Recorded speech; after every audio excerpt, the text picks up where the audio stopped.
وقال قوله تعالى إنما المؤمنون إخوة فأصلحوا بين أخويكم.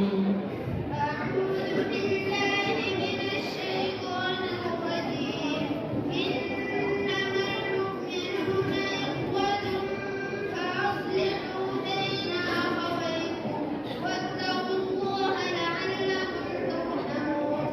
يا أيها الذين آمنوا لا يسخر قوم من قوم عسى أن يكونوا